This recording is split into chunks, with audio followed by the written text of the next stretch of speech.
Giants fans, do me a favor. Calm down. We lost to Seattle by a pretty good margin, but still, calm down. Your team is 6-2. Calm down. I feel the panic. I should say, I feel a panic. I'm looking at social media, I'm looking at Twitter, I'm looking at other YouTube content creators. And it's all over the map right now. You got some guys talking about this is not a rebuild. You got other guys saying that it's absolutely a rebuild. You got people saying that you should trade draft capital for a wide receiver. You have people saying to hold on to the picks because it's for the rebuild. It's for the future. And all I'm saying to that is two things can be true. A lot of people with different opinions can be correct. But at the end of the day, calm down. The New York Giants is 6-2. Better than anybody thought we would be. Especially this soon into, and I'm going to use the word, rebuild. Because this is absolutely a rebuild. Now, can you win during a rebuild? Absolutely. Now, let me tell you the difference between Joe Schoen and Dave Gettleman. Or in my opinion, the difference between Joe Schoen and Dave Gettleman. Dave Gettleman told you guys that we were going to win while we rebuild. And what happened? We lost. It got worse. He had some draft picks that are benefiting right now, but in the overall scheme of things, if he fell on his face. The offensive line did not get fixed during the time he was here. And we got to own that. We absolutely have to own that. Now, what I'm saying too, when you look at Joe Schoen, the first thing he did was bring in his guy. And I'm not talking about Brian Dable. I'm talking about Brandon Brown. And then after Brandon Brown, you see that he got Brian Dable. You got the right pieces in place as far as the head coach and the front office. Now you look at your defensive coordinator, you look at your offensive coordinator, and you're satisfied. Now, no matter what happened in the Seattle game, you cannot deny that progression is being made. You can see it. You can see it on the field. We happen to get our butts kicked by the Seattle Seahawks. Just so happen to get our butts kicked, and now everybody is panicking. So please, calm down. We're not out of the playoffs. We're still one of the top teams in the NFC. We still have a solid defense because despite the score yesterday, and we already know there was a lot of factors to go into that score. There was a 10-point swing there. But the defense played very well. Now, there's some improvement that has to be done. Absolutely. Absolutely. But the defense was solid. As far as the offense goes, you see what happens when you're not running the ball successfully. This offense is based on Saquon Barkley. We go how Saquon Barkley goes. Everything else is a product of what Saquon Barkley is doing on the field. The passing game reflects what Saquon Barkley is doing. Now, Seattle had a heck of a game plan. They were coached up to look at what Daniel Jones does best and stop that. So yes, in some cases there was a spy on Daniel Jones. There have been a spy on Daniel Jones for weeks now. What happened this time? The run was not successful. So when you have nothing to worry about as far as the run game, and you still have to respect Saquon Barkley because at any given time he could bounce one and take it to the house. But what happened this game? He didn't get that big play. So what happens after that? This is where the adjustments have to come in place. And I think yesterday we were just strictly outcoached. Outcoached. This game was tight in the beginning. It was close. 3 and outs on both sides. 3 and outs on both sides. We are sacking Geno Smith. Their team is sacking Daniel Jones. The game was close. What happened was the ball didn't bounce our way. A couple mental issues or mental mistakes. And they capitalized on things. So just like when they capitalized on the Richie James fumble, both of them, we capitalized on the Tyler Lockett fumble. We capitalized when Tyler Lockett dropped that pass. You know what I mean? So it's football. Football is football. But again, please, just calm down. I keep going back and forth, and I keep looking at what everybody's saying. Oh, Daniel Jones showed you who he was. That's the same old Daniel Jones. And when I see that, I'm like, it's not true. It's not true. Daniel Jones is not the Daniel Jones that was under Judge or under Shermer. And for the people that use that excuse, I think it's lazy. And I'm trying to be respectful as possible. I think it's lazy. Now, if you look at Daniel Jones at this season alone, standalone season, because yes, we have a history of Daniel Jones with the turnovers. We have a history of Daniel Jones with the inconsistency. But in this season, in this scheme, you have seen the progression of Daniel Jones. He is not a crappy, trashy quarterback. He's been good so far. He's been solid. He's been a game manager. He had some game-winning drives. Nobody says that Daniel Jones is Josh Allen, Patrick Mahomes, or anybody else you want to compare him to who's throwing deep for these crazy yards. What right now, the system that we're in, this is Kafka's system, this is Brian Dable's system.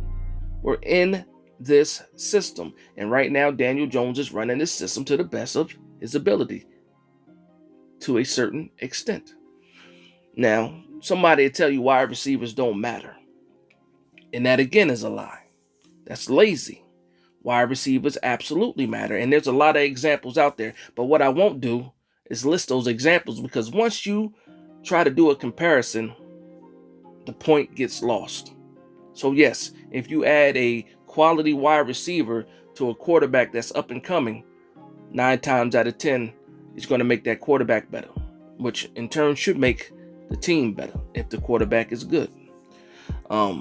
And the scheme fits what's going on. If the scheme fits the personnel that's there. Now, nobody is going to argue that the Giants do not need a wide receiver. We absolutely need a wide receiver. Will we trade for a wide receiver, on the deadline? That I don't know. It's up in the air.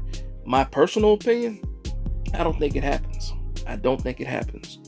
Now, another thing that I'm saying is that people are absolutely happy with the fact that Kenny Golladay will be back after the bye. They're happy with the interview that he gave with the confidence, talking about how he wants to be a part of this team. He's never been a part of a winning team before, and he's missing out. And that's me paraphrasing. And I'll say this to that. Until Kenny Golladay shows me on the field what he can do, I can't get excited for Kenny Golladay. I can't do it. I can't do it.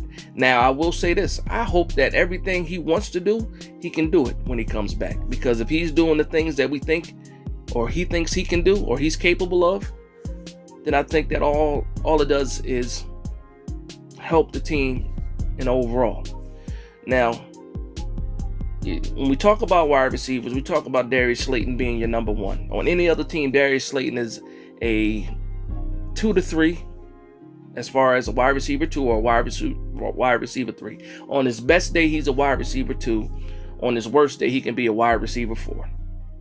So right now you have Darius Slayton as our wide receiver 1, who's really a wide receiver 2, wide receiver 3, going against the other team's best cornerback. And what do you expect? I expect that cornerback to beat Darius Slayton, for the most part. Maybe not on every down, but if it's a war, I expect him to win a couple battles, but that DB to win the war. So after that, the wide receivers just fall right after that. So now you have a rookie in Wan'Dale Robinson, who's your wide receiver 2, who should really be a wide receiver 2, wide receiver 3. And then you have Richie James after that, who's really a wide receiver 4, wide receiver 5. David Sills shouldn't even be on it. You get where I'm going with this. So it becomes hard to make plays. Don't forget, Marcus Johnson. You got a guy that was a practice squad guy who's now playing your wide receiver 3 to wide receiver 4. What do you expect to happen? Miracles, I'm assuming. You expect miracles. But you expect miracles from a guy that you don't have any faith in, and that'd be Daniel Jones. Now, I'm just talking to a certain portion of the fan base. Me, I'm still on the wait and see. I'm impressed at what Daniel Jones has been doing this year so far, so I'm judging him in this year alone. I know what the past looked like. I know that he looks nothing like that guy from the 2020 season, 2021 season. He looks nothing like that guy. He's actually going through his progressions. He's actually showing some pocket awareness. He's actually maneuvering within the pocket. This is real stuff that you can see real time that you have not seen from him before. He is calling audibles. He's identifying the defense. He's calling out the Mike linebacker. He's identifying the blitz. He's doing certain things that we've never seen him do before. And this is all because of coaching. But at the end of the day, coaching is getting the best out of these players. And the best out of these players has been good enough so far. And I hope they continue to unlock these players and they can play as a team, because that's the best way, or the best chance that we have to win more games, is to be mistake-free, capitalize on the other team's mistakes, and do what we do best. And right now, that's running the ball. You see what happens when you really can't run the ball, or if the running game's not working, and if your passing game works off of the running game, you no longer have a passing game either. But I'll say this, and I keep saying this, and this is the theme of the video: please just calm down. Another thing I wanted to talk about is the referees, the refs, the no calls, some of the calls that are unnecessary. One of the worst things I've done so far is go back and watch this game against the Seattle Seahawks, because it just made it worse. I'm more upset watching it the second time because some of these calls were ridiculous and the mistakes made were ridiculous as well. But we can't play against the Seattle Seahawks and then play against the refs as well. So let's talk about Kayvon Thibodeaux. Kayvon Thibodeaux is getting held constantly. And he's not getting the flags. The refs are not calling the holds. And I hear people say, because he's a rookie, he hasn't earned those calls yet. And it drives me absolutely insane, because a hold is a hold no matter who is the guy that's being held. It's Kayvon Thibodeaux. I understand he has to earn his stripes, but when you're being held and it's causing and it affects the play negatively for the defense, then there's some kind of complaining that has to happen. Somebody needs to talk to these refs about some of this stuff that's going on. The penalty to Pinnock on illegal block in the back, that's wishy-washy too. So we can't sit here. There's a lot of things that win the game. And here's the most important thing is this, because I don't want to even get it confused. Seattle Seahawks played a heck of a game. Seattle Seahawks are a good team. Seattle Seahawks whooped our butts yesterday. Flat out. Give all that credit to the Seattle Seahawks, because they did all that. Did we help ourselves? Absolutely not. But they were the better team yesterday. They showed it on the field. It was relentless. Their defense is faster than we thought. Their cornerbacks are better than we thought as rookies.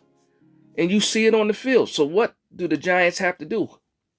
Our roster is what our roster is. Right now, one of the best words I saw was that the Giants are overachieving. And I can see that. We are overachieving for the roster. But that's what good coaching does. And there's no limit to the overachievement.